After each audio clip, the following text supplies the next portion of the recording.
gracias.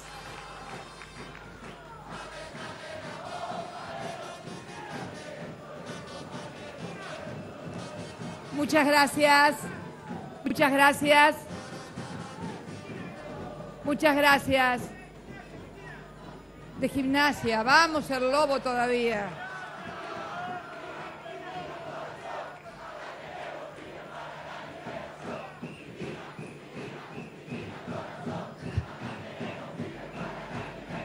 Gracias. Muchas gracias.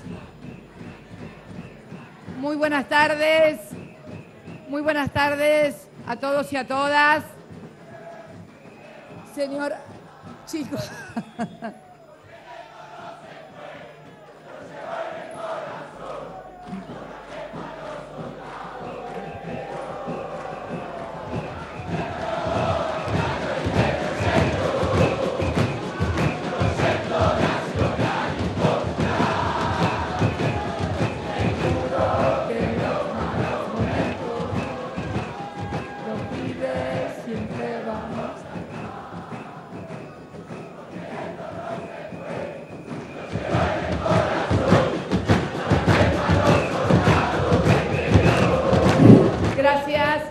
Muchas gracias.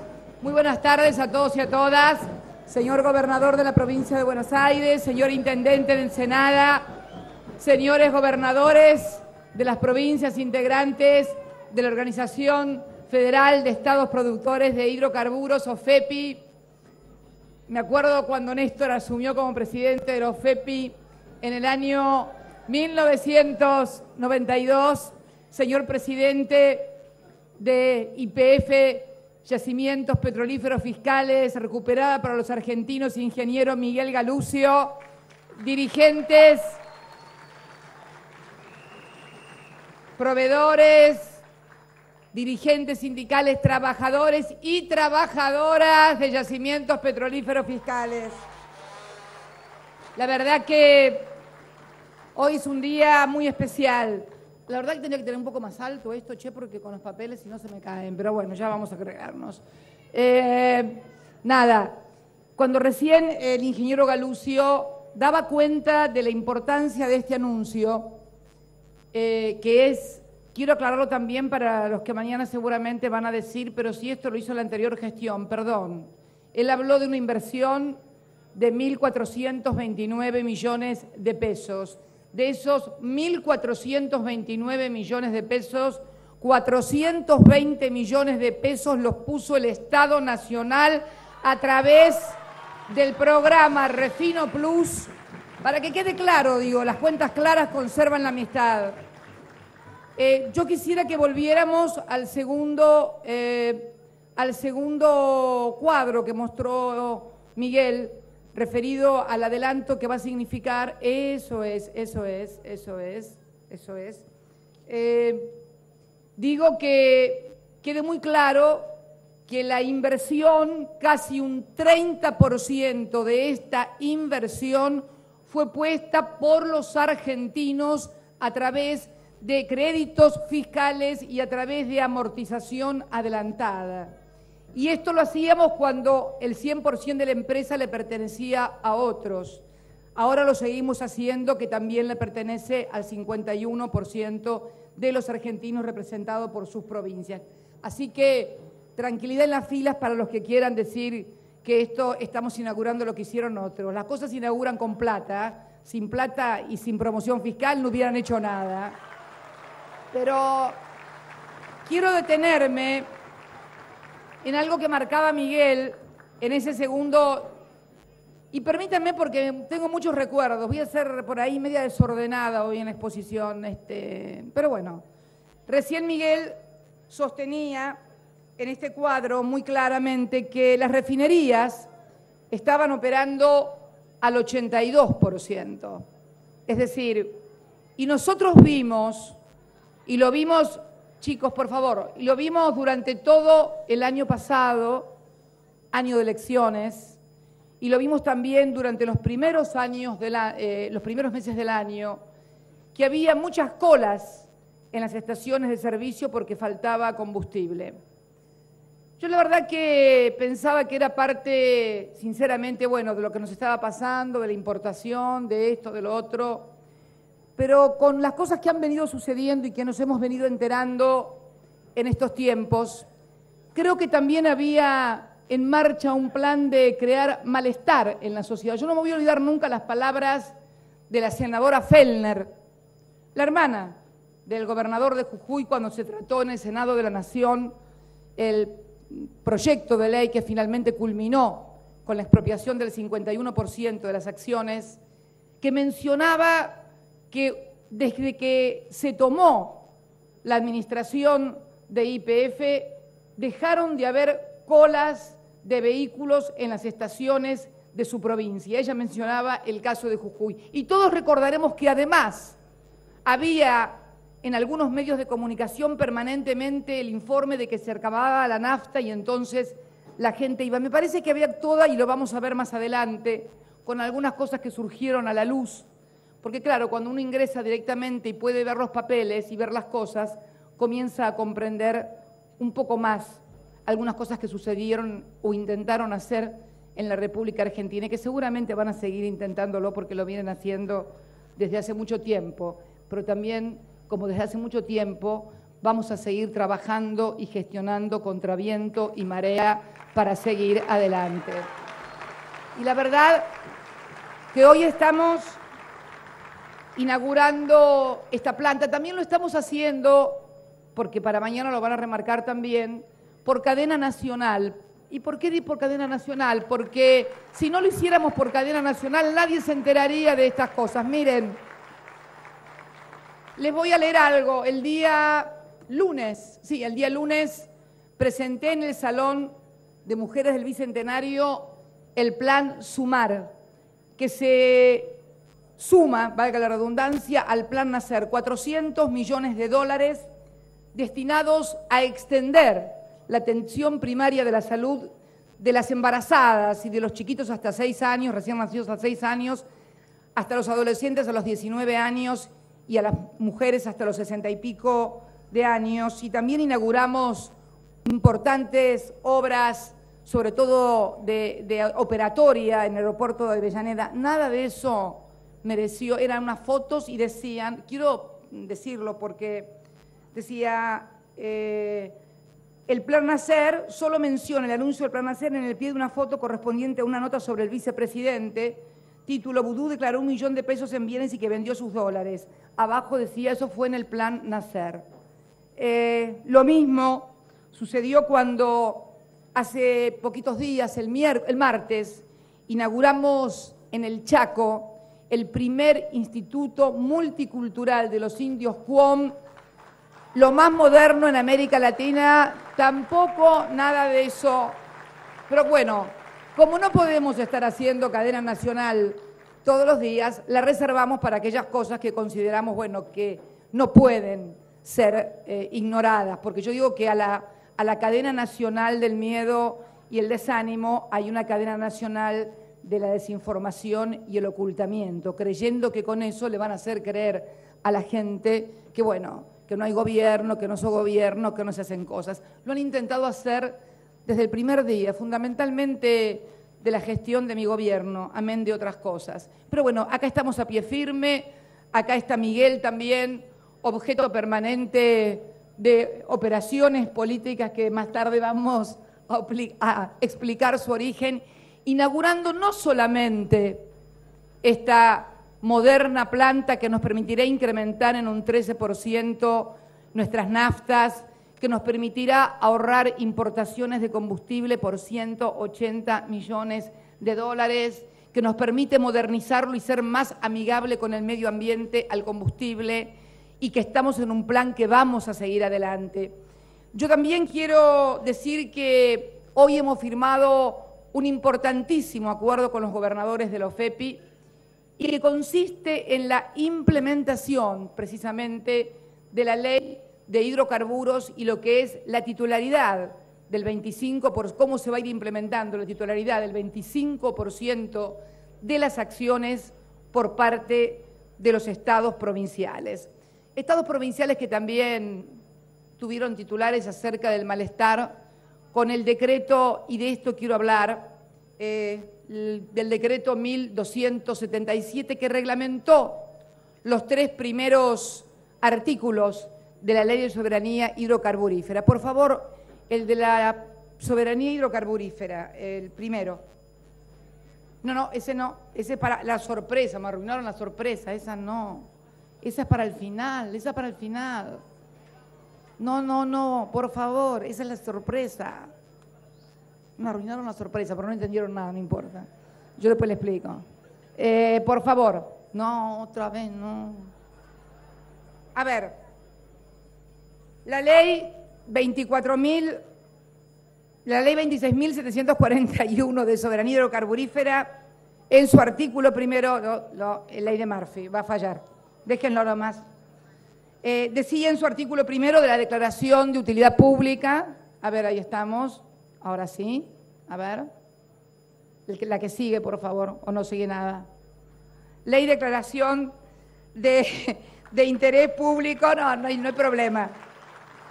El segundo artículo fijaba a la autoridad de aplicación, que era el Ministerio de Planificación como autoridad de aplicación y el Estado Nacional, obviamente a través de sus organismos, y se establecían diversos principios generales que iban a informar lo que iba a ser la política hidrocarburífera en la República Argentina a partir de la recuperación del 51% de las acciones de YPF.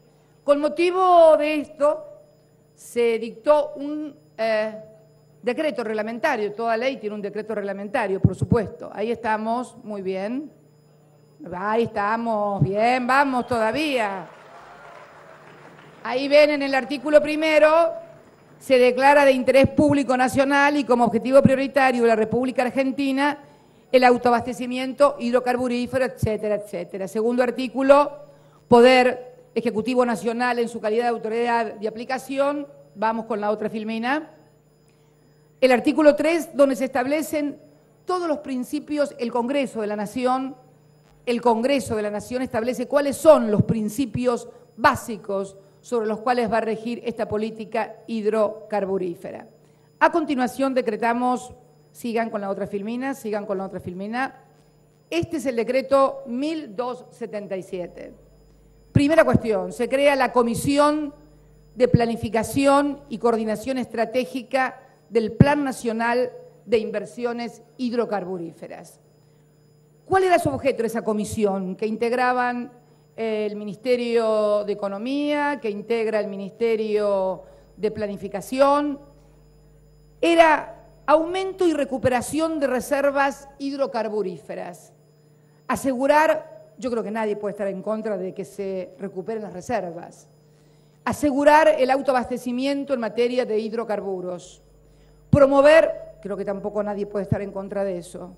Promover la exploración y explotación de recursos convencionales y no convencionales. Expandir la capacidad de refinación, lo que hoy estamos haciendo acá, expandir la capacidad de refinación. Sigamos. Garantizar el abastecimiento de combustible a precios razonables. Esto creó todo un ruido mediático acerca de que íbamos a ahuyentar inversores, por un lado, por el otro lado de que Miguel Galucio se había enojado y se quería ir, y yo lo tiraba del brazo para que no se fuera. Bueno, en fin, cosas absurdas. Asegurar una leal competencia en el sector, creo que esto es vital, porque sabemos que hay compañías que se aprovechan y entonces fijan un precio premium más alto y condenan a YPF a que abastezca a la totalidad del mercado y se llevan la crema del negocio y clavan en YPF al resto del país. Bueno, esto no lo van a poder hacer porque los precios van a tener que ser igualitarios a igual calidad de producto para todos. A lo mejor no le gusta alguna empresa en particular que siempre se manifestó, no la empresa, sino su titular, bueno, en definitiva su titular, más como un jefe de la oposición o un dirigente político que como un dirigente empresarial. La segunda cosa era colaborar con la fiscalización y el control tributario, promover el desarrollo sustentable del sector, ¿quién se puede oponer a eso? controlar el cumplimiento de la normativa vigente, sigamos. Bueno, y segundo, estaba el Plan Nacional de Inversiones Hidrocarburíferas. ¿Qué es esto? Garantizar que las empresas que vengan a la Argentina presenten un plan de inversión, que haya una integración entre capital público y privado, garantizar autoabastecimiento y sustentabilidad, sigamos. La promoción de la industrialización con valor agregado y, lo último, la protección de los intereses de los consumidores relacionados con el precio, calidad y disponibilidad de los derivados de hidrocarburos. Sigamos. Crear un registro nacional de inversiones hidrocarburíferas. Todo esto lo decía el decreto 1277, sobre el cual se quiso montar toda una campaña, además de que Kichilov pasaba a ser una suerte de jefe del soviet petrolero argentino, aparte el apellido y el nombre lo ayudan, Axel Kichilov, decime si no parece Medvedev, todas esas cosas así que vienen de Rusia. O sea, daba bien para la sovietización del petróleo en la Argentina. Se crea un registro nacional de inversiones hidrocarburíferas, donde las personas físicas y jurídicas que realicen actividades de exploración, explotación, refinación, transporte, comercialización de hidrocarburos deberán inscribirse en un registro de inversiones. Sigamos.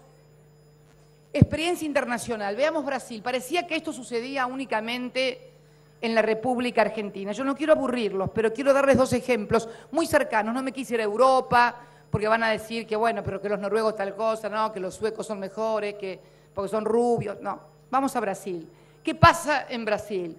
En Brasil hay una agencia, además de que por supuesto tienen Petrobras, que es el 51% brasilero y que nunca en su vida desnacionalizaron un recurso energético. Además de eso, Brasil tiene la Agencia Nacional de Petróleo, que entre sus principales funciones está realizar el seguimiento de la evolución de los precios de los combustibles y fijar tarifas de transportes y distribución de gas natural, entre otras múltiples. Elegimos estas como las más distintivas de cómo se regula en todas partes acerca de recursos estratégicos. Vamos a Colombia. Colombia, muchas veces tomada como un ejemplo, además, de mucha inversión extranjera directa y además también algunos con acercamiento ideológico. Allí también está la Agencia Nacional de Hidrocarburos de Combustibles. ¿Qué lleva adelante esta agencia? Lleva la completa fiscalización, esta es más dura todavía, de la producción nacional. Fija los precios de exportación del petróleo para efectos fiscales, o sea, traducido en buen romance, fija el precio de acuerdo a las necesidades del fisco colombiano. Administra la información técnica y económica del sector, o sea, maneja toda la administración de la información de todo el sector público y privado. Administra la participación del Estado, supervisa especificaciones, material importado por el sector, en fin, una muy completa regulación. Al lado del artículo del decreto 1277, la verdad que el decreto 1277, para aquellos que tenían algún temor, que lo disipen, porque realmente creo que hay dos medidas en el día de hoy que además son muy contundentes. La primera, lo que acabamos de hacer, que es los gobernadores firmando el Pacto Federal Hidrocarburífero, que seguirá implementándose para finalmente culminar en la titularización física y efectiva por parte de las provincias, el empoderamiento por parte de las provincias de las acciones de esta refinería, por ejemplo. Son dueñas del 25% de esta refinería ustedes. Obviamente nosotros también queremos una participación en los yacimientos que son propiedad de las provincias y también fijamos, como no podía ser de otra manera, el carácter imprescriptible e inalienable de las provincias a la percepción de las regalías hidrocarburíferas. Pero a ver,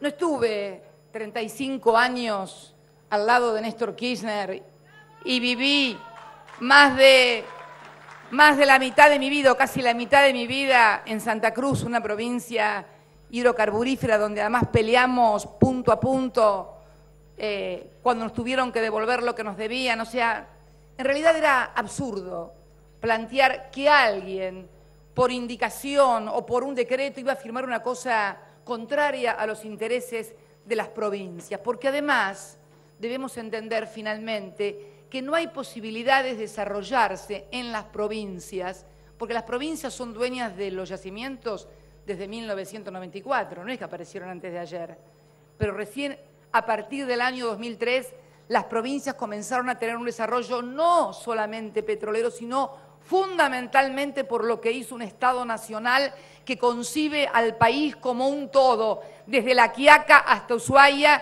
y que concibe un proyecto de nación en el cual las provincias tienen un lugar irreemplazable e insustituible. Va más allá de la Constitución, va más allá de una ley o de un papel. Es la realidad y es la historia de la Argentina. Sigamos, por favor.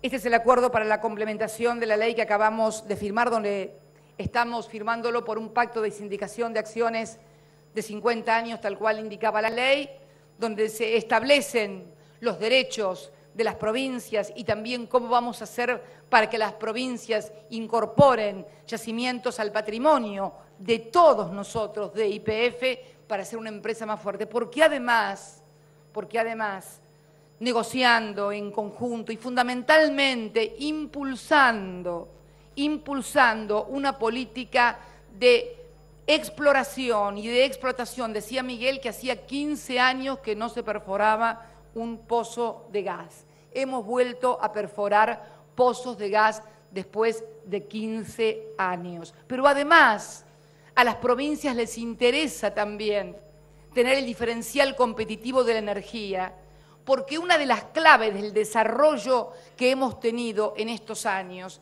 de la inversión que han logrado muchos en sus provincias, ha sido precisamente por el diferencial en el precio energético, no acoplado al precio externo, o sea, no costo de oportunidad, sino costo país, que nos permite entonces tener ventajas competitivas y ser una economía más competitiva. Y además, que los usuarios y consumidores que viven también en Santa Cruz, en Neuquén, en Salta, en Jujuy, tengan también la posibilidad de cargar combustible o de cobrar o de tener gas, que finalmente también está siendo subsidiado por el Estado Nacional. Estamos en deuda con algunas provincias como Formosa, como Chaco, como Misiones, como Corrientes, como el norte de la provincia de Santa Fe, que todavía no cuentan con red de gas natural, pero estamos trabajando en el gasoducto del norte y también lo vamos a hacer como hemos hecho tantísimas otras cosas más. Pero el miedo que tenían algunos acerca de cómo íbamos a intervenir en el mercado. Ayer, cuando estábamos en una reunión previa a la de hoy, me decían, esta medida que vas a anunciar es una señal para el mercado. Yo lo corregí porque yo no doy señales al mercado. Primero porque no me siento ninguna señalera, soy presidenta. Yo creo que un presidente, una presidenta, más que señales al mercado cuando interviene en la economía, debe dar señales de racionalidad, no solamente para el mercado, sino para toda la sociedad, y que lo que hace pueda ser explicado de manera tal de que sea concebido, comprendido y aceptado por el conjunto de la ciudadanía. Por eso vamos a la primera medida que tomó esta comisión, que parecía del Soviet y que iba a decidir acerca de no sabemos qué cosas. Vamos al acuerdo sobre GNC, ¿no? Gas GNC. Incremento del precio de Boca en Boca del Pozo. La siguiente, por favor, la siguiente filmina. Durante muchísimo tiempo, vamos por favor, a la otra filmina que va a explicar mucho mejor la filmina. Durante muchísimo tiempo, los precios en Boca de Pozo, esto es el precio que se le paga a las empresas productoras, y sobre el cual también se liquidan regalías, porque sobre eso es lo que también le liquidan regalías a las provincias, estuvo con una muy leve oscilación, era del 0,13 la próxima filmina por ahí. Ahí ven. Ahí pueden ver claramente ustedes, en esa filmina,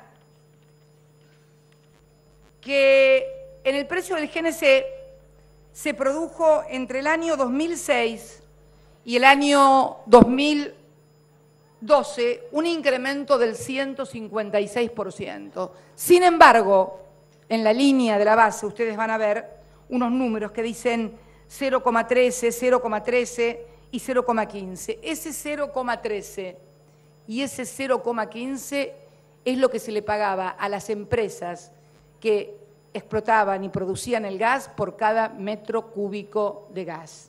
Y sobre ese 0,13 centavos, estoy hablando de pesos, centavos o 0,15 actualmente, sobre ese 0,15 le liquidaban una parte a las provincias de regalía. Lo otro es materia impositiva y lo grueso que ustedes ven, el aumento, es lo que percibían las estaciones expendedoras de GNC. Como ustedes verán, hubo un muy fuerte incremento para quienes vendían el GNC. Este acuerdo al que hemos llegado, que lo hemos hecho con la Cámara de Productores de Gas y con la Cámara también de las estaciones de servicio, ha permitido mejorar el precio de producción en boca de pozo, por favor, el próximo cuadro, a un 0,60%, 0,60 centavos, perdón.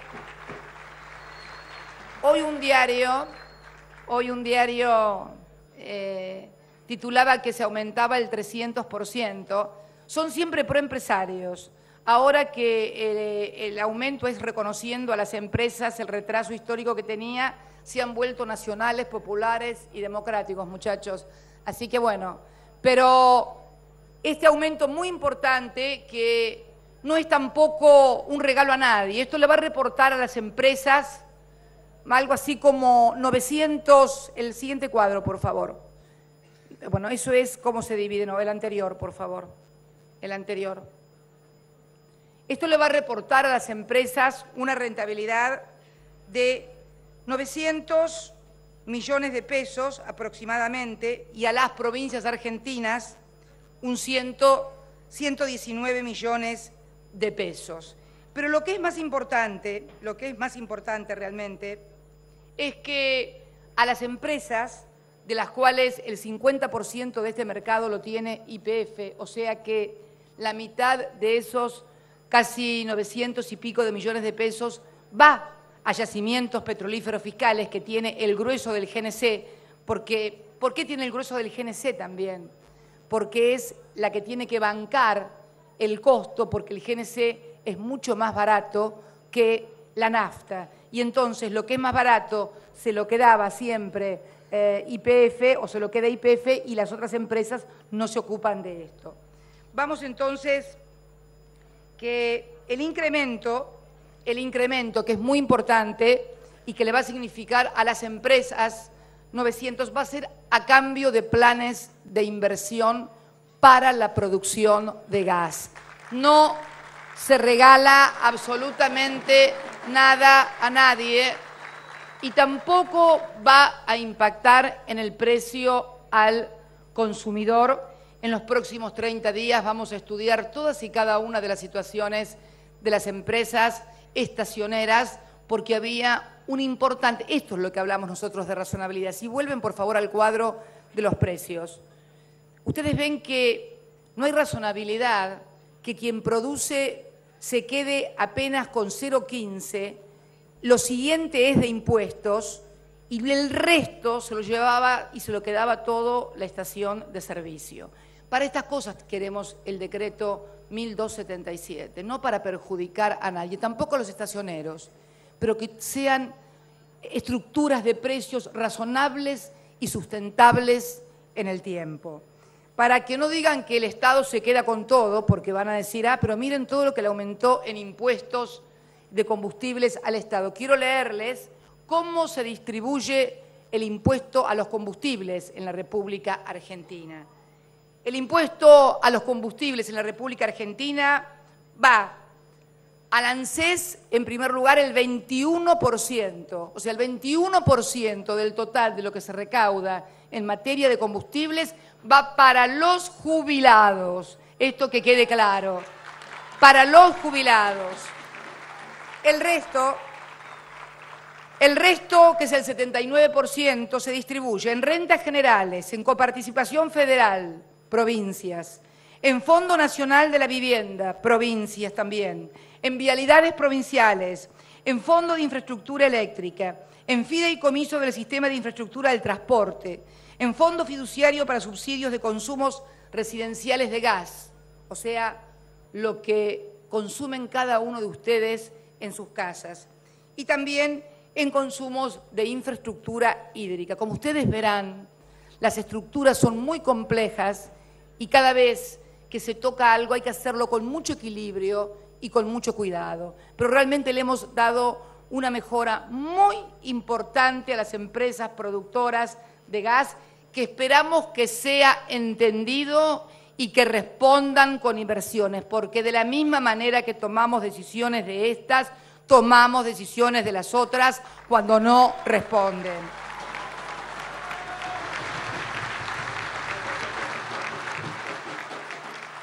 A continuación, por favor, ahí está. Ustedes ven lo que es el precio de la nafta premium arriba y lo que es el precio del GNC. Yo quiero contarles algo. Por día se consumen en la Argentina 8 millones de metros cúbicos de GNC, o sea, 8 millones de metros de gas, ¿no? Cuando nosotros hacemos cortes a las industrias en la etapa de invierno, estos costes oscilan entre 8 millones de metros cúbicos y 15 millones de metros cúbicos. Y el parque automotor, que se alimenta con el gas comprimido, el gas es del 15%, el 85% lo hace con nafta, con gasoil, con los otros combustibles líquidos. ¿Qué quiero decir con esto? Que tenemos que ir cuidando el equilibrio, porque muchas veces por allí un trabajador, que es cierto, es más barato y va manejando su auto con GNC, a lo mejor tenemos que cortarle el suministro a su industria, a su fábrica, o a la fábrica que necesita de los suministros donde él trabaja en un taller, y por lo tanto esto tiene que tener todo un equilibrio para que pueda funcionar. Fíjense, estamos gastando 8 millones de metros cúbicos días para el 15% del parque automotor. Yo recuerdo, y esto es una anécdota interesante, que siendo Néstor presidente y siendo ministro de Economía quien lo acompañó en la primera etapa, hubo un proyecto, vos te acordarás, Julio, hubo un proyecto al que finalmente Néstor se opuso, y también se opuso el Ministerio de Planificación, de que todo el transporte público nacional y provincial tuviera GNC en lugar de gasoil. ¿Se imaginan lo que estaríamos directamente sin gas en la República Argentina? Sin embargo, en aquel momento, y están las notas intercambiadas entre el Ministerio de Economía e YPF, Repsol de aquel entonces, que aseguraba que estaban en condiciones de poder hacer frente al suministro para el transporte público. Lo que estoy hablando yo, estos 8 millones de metros cúbicos, es transporte privado. Es entre 1,5 millones y 2 millones de automóviles, algunos humildes, otros no tan humildes, que utilizan el GNC porque es más barato. Y esto también vamos a tener que ir logrando con el tiempo cierto equilibrio que nos permita que no tengamos, además de aumentar la producción, que tener que cortar a industrias, porque si no estamos como corriendo la frazada de un lado para dejar destapado al otro. Pero la diferencia está obviamente en el precio que se está pagando. Otra filmina, por favor. Los ingresos adicionales para las empresas y provincias, seguí por favor. Bueno, tal cual lo dijimos, son 998 millones de pesos, casi 1.000 millones para las empresas y 119 millones para las provincias. La siguiente. Aquí vemos la participación en materia de GNC del mercado, YPF con un 48%, el resto son empresas que las pueden identificar claramente ustedes. La siguiente. Bueno, estos son los números, la siguiente, es demasiado complejo. Acá tenemos la participación en el parque automotor de GNC, 85% del parque privado y 15% del parque privado de GNC. El otro es combustible líquido común, como utilizamos todos. La siguiente. Estos son los números de autos. Ahí tenemos 1,5 millones. Nosotros estimamos que hay registrados 1,5 millones, pero estimamos que puede estar en un poco más de 1,5 millones el parque automotor que se alimenta con GNC. La siguiente. Bueno, esto es también consumo siguiente. Bueno, acá, paremos. Acá viene, bueno, acá sí, claro, acá están todos ya más atentos. Sí, yo tengo que decir que en estos días, todos habrán leído, a ver la siguiente, por favor, acá estamos. Hace una semana, no por Dios, hace una semana, minuto por favor, que no hay que silbar ni nada, hay que escuchar. Cuando uno grita, no escucha, si no escucha, después no puede explicar. Bien. La primera apareció, creo, un sábado o un viernes, por un decreto de Cristina, o sea yo, el decreto 1277 famoso. No solamente estaban enojados todos los gobernadores, que parecía que me iban a venir en patota a la Casa de Gobierno a plantearme no sé qué cosa, según decían los diarios, yo no les creo, pues son unos caballeros además. Bueno, pero decían, por un decreto de Cristina, Galucio evalúa dejar YPF. Esto, ¿se acuerdan cuando el otro día explicaba en la bolsa todos esos rumores que se largan y que se vienen largando permanentemente, cómo perjudicaron a los ahorristas, a los tenedores de bonos que se desprendieron de bonos? Bueno, todas estas cosas también perjudican la imagen de la empresa, perjudican a su titular, que tiene que estar negociando permanentemente con otras empresas, con proveedores, con gobernadores, también con otros gobiernos, como estamos haciéndolo, por ejemplo, ahora con PDVSA en la realización de acuerdos, tienden a lo que se denomina limar la imagen de alguien. Al otro día dicen, Cristina convenció al presidente de YPF de que no presente la renuncia, aparentemente. ¿Dónde estás, Doris? No te veo, Doris, por acá. Ah, Doris, ahí está, siempre, ella pobrecita acá. Bueno, Doris es Doris Capurro, segura, era, como es amiga mía, yo hablé con él, todo esto dice la nota. Como ella es amiga habló con él, lo convencieron, yo le voy a contar la verdad. En realidad estuve a punto de pedirle la renuncia a Galucio, pero no fue cuando dijo Bonelli, fue hoy, cuando antes de venir acá, me dijo que yo me tenía que poner un casco y un overol para entrar acá a la planta, y yo le dije, discúlpame, pero yo con el casco y el overol no me lo pongo, y ahí sí que me parece que Bonelli va a tener razón, le digo, porque no pienso ponerme ningún casco ni ningún overol. Y luego, la otra nota que habla de, a ver, permítanme, el relato épico sobre YPF. Bueno, ahí es el relato, está Moreno, hay otras 20 notas más ya no vinculadas con YPF, pero Bonelli, lo quiero nombrar con nombre y apellido, nunca lo acostumbro a hacer, pero lo tengo que hacer.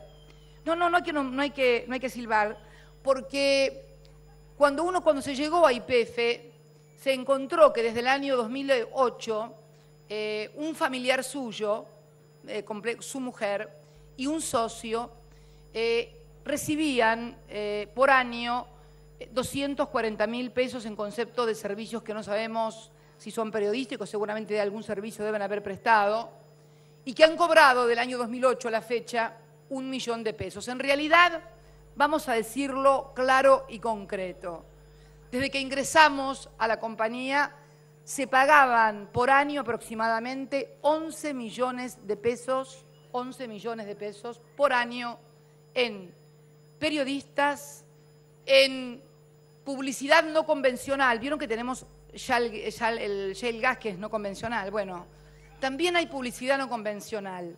¿Cuál es la publicidad no convencional? Obviamente no es la que ustedes ven por la televisión. Es facturas que se pagan como publicidad, pero la publicidad no aparece. Así que también hay un nuevo concepto, publicidad no convencional. La pagás, pero no aparece. Entonces, cuando uno ve estas cosas, cuando uno advierte estas cosas y cuando después ve cómo manejan la información, yo digo que debería haber una ley en la República Argentina que obligara, así como nos obligan a los funcionarios públicos a declarar nuestros bienes, y está muy bien que los declaremos y que sean públicos, al primer poder, que es el Poder Ejecutivo y sus funcionarios, al segundo poder, que es el Poder Legislativo, que también lo debe hacer, al tercer poder, que son los jueces, y que también hacen sus declaraciones juradas, más allá de que no pagan impuestos, de ganancias me refiero. El cuarto poder, por lo menos debiera publicar de qué empresas reciben dinero, quién les paga, para que cuando leamos un artículo,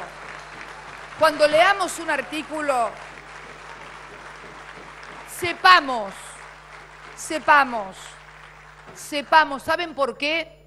Porque uno observa, no solamente en este ámbito de YPF, nos tocó YPF porque hoy estamos hablando de YPF y porque realmente las cosas que se han escrito sobre Axel, sobre la relación de Axel con Miguel, que yo no lo recibo a Miguel, bueno, cosas casi culebrones mexicanos que pueden parecer muy simpáticos, pero que en realidad tienen la misma función que tuvieron y que hicieron vender los bonos a los tenedores, a los ahorristas para perjudicarlos, es perjudicar a YPF. Y realmente alguien que fue empleado del año 2008 de Repsol YPF, su mujer o su socio, debería tener por lo menos la dignidad de no escribir o por lo menos manifestar que está enojado que porque no renovaron el contrato hacen este tipo de notas.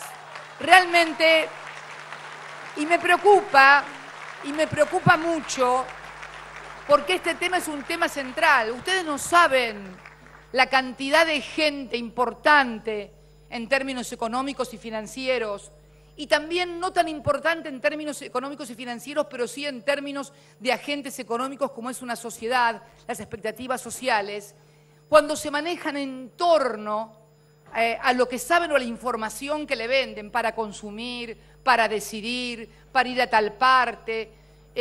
Yo leyendo otras notas, también leía notas furibundas contra el secretario de Comercio y las importaciones.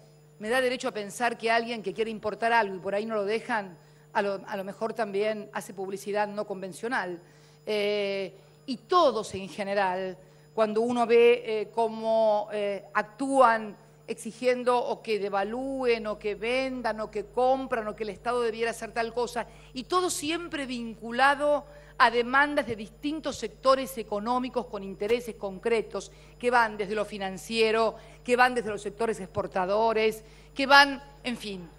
Entonces yo digo que la verdad debería haber una ley que obligara, porque si son el cuarto poder y también manejan la información pública, deben tener la misma obligación que tenemos quien manejamos los recursos públicos, porque todos sabemos que la información hoy tal vez sea más importante. Es más, hay gente que si tiene determinada información por el lugar en el que está, por ejemplo, el titular de la CNB o el titular del Banco Central o cualquiera de nosotros que tenemos una información y la utilizamos en favor nuestro, evidentemente estamos penados. Esto es una figura en todo el mundo, salvo en el caso de los que manejan la información pública, o sea, la que leen millones de personas y a la que pueden influir a millones de personas a tomar decisiones equivocadas.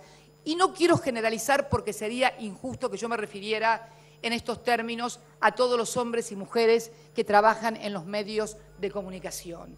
Me refiero a aquellos que son por allí estrellas en los medios de comunicación, no estoy refiriéndome a la cantidad de pibes y pibas que vienen con un micrófono y te corren para hacerte una pregunta, para que le des un reportaje. Todos sabemos de quiénes y de qué estoy hablando y de qué intereses. Pero la verdad que nosotros necesitamos una ley de ética pública también para ese cuarto poder de una buena vez por todas en la República Argentina.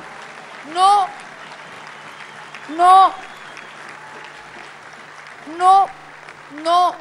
para no decir nada, al contrario, no, simplemente para manifestar si reciben dinero de alguna empresa o si tienen alguna inclinación política. Por ejemplo, en Estados Unidos los diarios pueden definirse a favor de tal o cual candidato, pero deben hacerlo explícitamente. Y yo me acuerdo que en la campaña presidencial, en la última, Washington Post y The New York Times habían definido públicamente en sus editoriales que apoyaban la candidatura de Barack Obama, y eso no está mal, eso está bien, eso es parte de la democracia.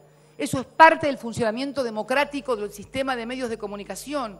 Lo que está mal es, bajo una pretendida pátina de independencia, estar sirviendo a intereses inconfesables. ¿Y por qué digo inconfesables? Porque si pudieran decirlos, lo dirían, pero no lo dicen, lo ocultan. Pero bueno, quería decir esto, seguramente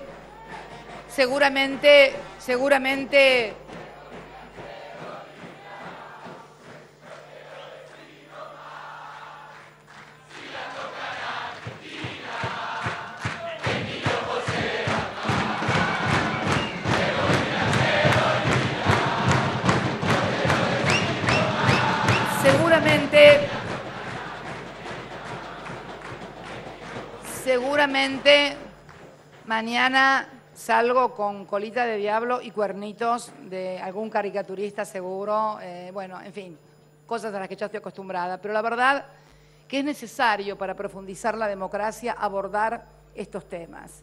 Es necesario abordarlos porque están haciendo crisis en serio en todas las sociedades.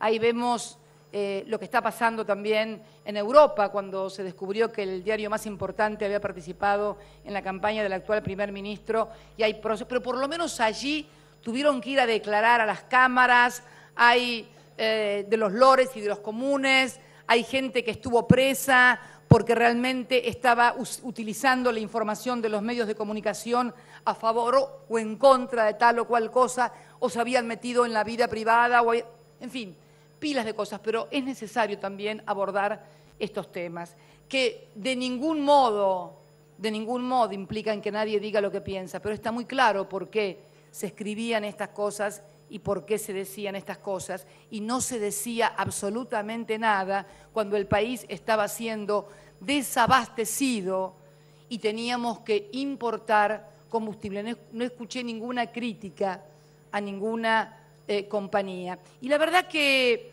nosotros también hemos tenido mucha paciencia, porque no hemos hecho tampoco críticas furiosas cuando nos tocó hacernos cargos de Aerolíneas Argentinas, que lo tuvimos que hacer al 100%, luego de una empresa vaciada, y donde sus ejecutivos fueron defendidos aquí, allá en su país, y que hoy, bueno, uno de ellos falleció ya, pero ambos estaban procesados, no por delitos cometidos en la Argentina, sino por delitos cometidos en la propia España. Entonces, quiero reflexionar junto a todos ustedes sobre este inmenso esfuerzo que estamos haciendo, que hace Miguel con todo su equipo, Axel, el Ministerio de Planificación, ustedes como trabajadores orgullosos aquí mostrando la ampliación de la refinería, lo que los argentinos ponemos en esperanzas, ilusiones e impuestos, porque en realidad creo que esto merecería no acompañamiento del gobierno, que yo no necesito que ningún medio de comunicación me acompañe, simplemente que informen con veracidad y con corrección al conjunto de la sociedad. ¿Sabe quién se lo merecen? Sus propios lectores y sus propios seguidores, no el gobierno.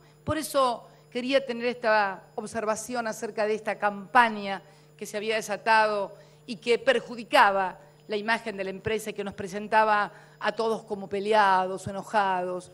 A ver, todos saben que la presidenta decide. ¿A quién se le ocurre que alguien me va a presentar una renuncia, como lo he dicho muchas veces, y yo no se la voy a aceptar? Además, Miguel ya me dijo, yo, señora, hasta la que usted me eche o pierda, no me pienso ir. Y ¿sabés qué, Miguel? Tenés mucha razón porque tenés mucha garra y tenés que seguir trabajando con mucha fuerza. Con mucha fuerza. Finalmente, y para que vean que hay cosas mucho más lindas, y para que vean que hay cosas mucho más lindas y más amables y más amigables, y también revelan que este trabajo, la verdad que me llena de orgullo, porque lo ideó Miguel y su equipo, y revela primero un hombre que es del país profundo, del interior profundo y que conoce el país. Ahora sí vamos a lo que tenían que poner y que lo pusieron al principio. Ahí estamos. Esto que ustedes están viendo acá es más módulos de abastecimiento social. Vamos con la próxima filmina, por favor. YPF, empresa del país, está absolutamente comprometida con el desarrollo, con la sustentabilidad del medio ambiente, y el equipo de Miguel ideó algo que es algo francamente maravilloso. Él quería que lo explicara yo, a mí me hubiera gustado que lo explicara él, pero bueno, es tan lindo. Ahí está. El próximo, por favor. Estos son módulos. Se recorrieron 70.000 kilómetros. Este país es muy extenso y yo lo valoro porque para tener esta idea tenés que conocer y querer la Argentina. Por eso la dirección de YPF tenía que ser de un argentino. Tenés que quererla y tenés que conocerla, porque si no la conocés, tampoco la podés querer.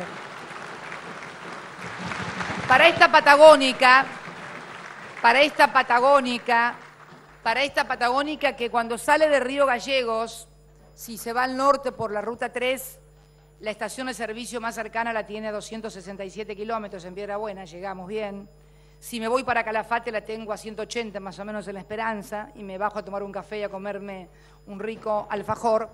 Pero hay muchísimas localidades de nuestro país que no tienen abastecimiento posible. Hay historias maravillosas que yo quiero leerles y este es el módulo de abastecimiento, los primeros 18, lo que ustedes ven, está la peliculita que cuenta, eso, ahí tenemos el módulo. Ese es un módulo que se abastece con paneles de energía solar.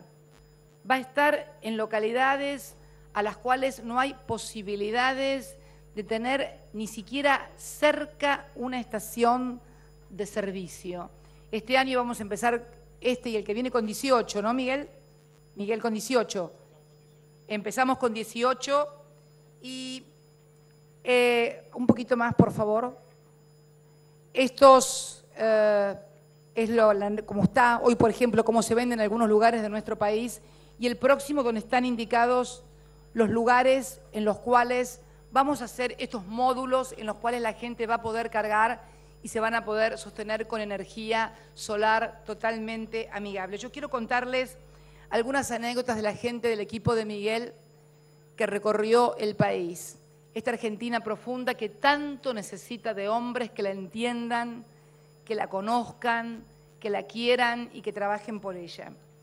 Por la localidad de Carlos Pellegrini, en Corrientes, se asienta sobre una península rodeada por la laguna Iberá. Para llegar desde la ciudad de Mercedes Corrientes, 120 kilómetros, se debe transitar la ruta provincial 40 y el acceso al pueblo es a través de un puente de madera, a más de 70 metros con bases de madera que cruza la laguna. José, un joven lanchero nacido en el lugar, les contaba a la gente de YPF, la importancia que significó para la localidad la construcción del puente, porque antes ni siquiera tenían puente, ya que previo a eso el acceso era mucho más largo.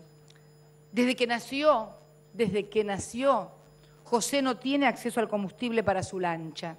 Debe conseguir en bidones y tambores traídos desde Mercedes, que está, como dije, a 120 kilómetros de donde él vive, con bidones y tambores por amigos o conocidos que viajen para poder ejercer su profesión y mostrarle las maravillas de los esteros del Iberá a los turistas nacionales y extranjeros.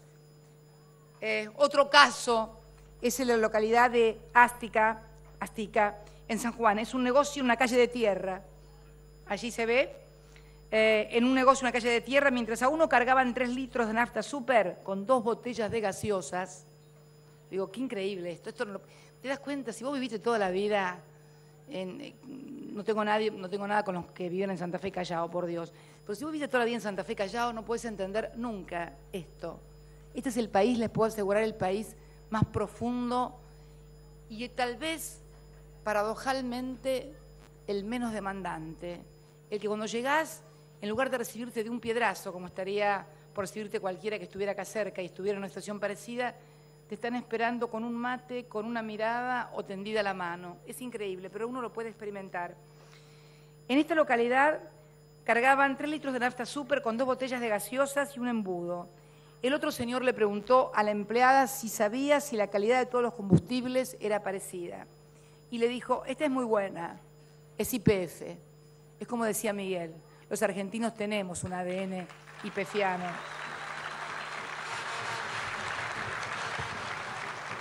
Cuando el mismo empleado de YPF estaba comprando nafta en otra de las localidades, el mismo que iba haciendo, digamos, el relevamiento, le dijeron que eran los últimos 3 litros que quedaban y justo apareció otra persona que quería cargar.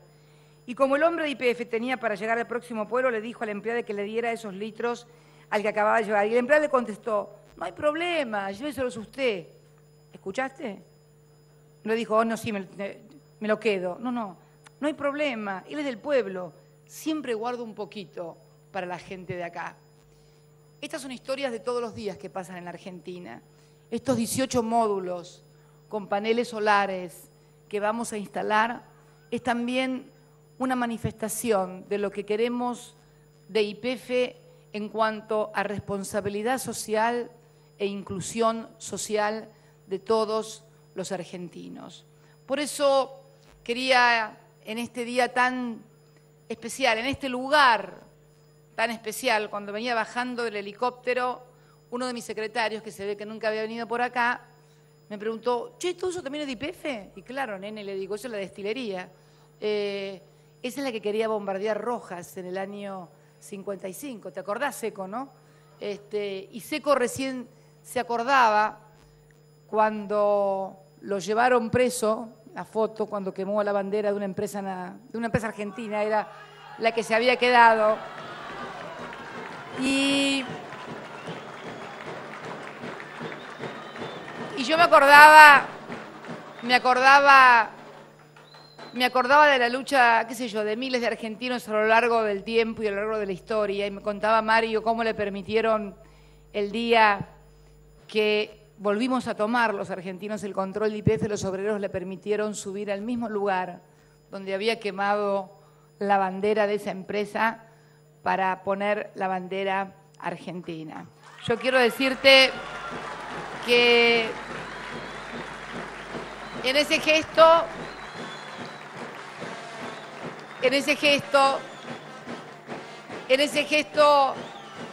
está condensado lo que sienten millones de argentinos. Y finalmente quiero decirles, por favor, Ley de Soberanía Hidrocarburífera, Decreto Reglamentario 1277, que nadie los engañe, que nadie les mienta más, que nadie los asuste.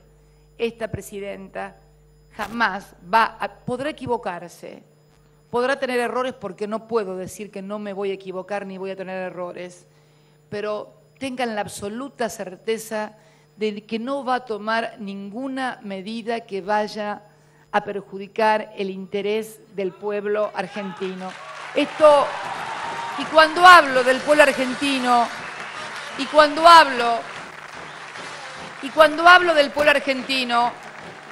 hablo del pueblo argentino, no estoy hablando únicamente de sus trabajadores, no estoy hablando únicamente de los sectores más vulnerables.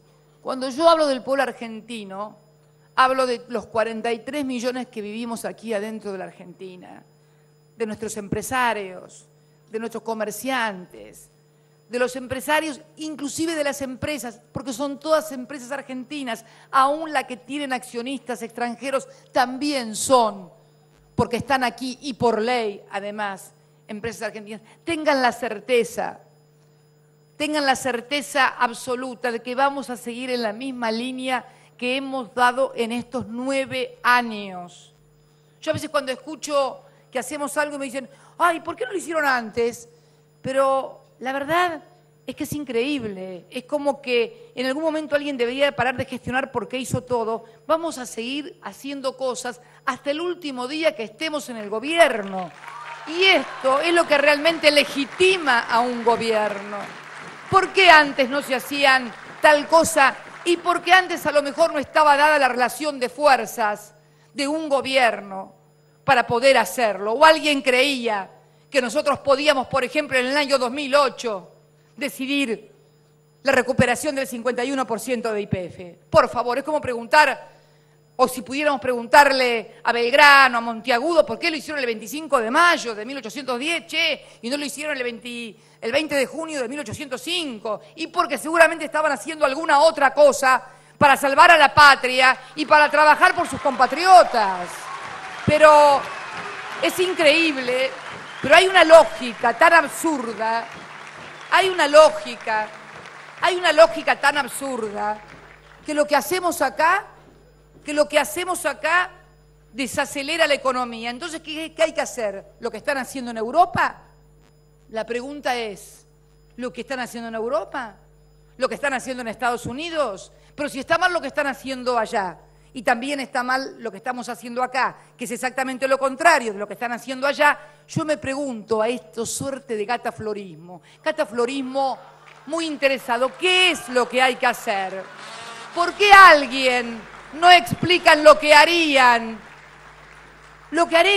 ¿O por qué, ya que tienen la solución, no se van o no lo explican en Europa o en Estados Unidos? Porque si mejora Europa y Estados Unidos, indirectamente nos ayudan también a nosotros a mejorar. Entonces, vamos a seguir haciendo cosas todos los días y con la certeza absoluta de que el camino indicado es el seguir logrando que haya mayor inclusión social, que se pueda conservar el empleo, que no tengamos que vivir situaciones como las que nos tocó vivir en el 2009 o como la que le está tocando vivir con muchísima mayor gravedad e intensidad a otras partes del planeta. Entonces vamos a seguir haciendo todo, y nunca siempre son las mismas cosas, porque nunca son las mismas situaciones. Lo importante es tener siempre la misma dirección y el mismo objetivo, aunque sean diferentes los instrumentos, porque los instrumentos son esos, apenas instrumentos. Y el instrumento que ayer fue bueno, hoy a lo mejor es necesario cambiarlo o reformularlo. No tenemos que enamorarnos de todas y cada una de las cosas que hacemos. De lo único que tenemos que enamorarnos es de la idea que nos hizo entrar a la política y que es transformar la realidad para que más argentinos y más argentinas puedan vivir todos los días un poco mejor. Ese es el gran objetivo y sobre ese vamos a seguir trabajando incansablemente. Muchas gracias. Felicitaciones, Miguel. Felicitaciones a todo tu equipo. Felicitaciones a los trabajadores, a los dirigentes gremiales que han posibilitado esto y a todos los hombres y mujeres que siguen creyendo que Argentina, su país, es su lugar en el mundo. Muchas gracias.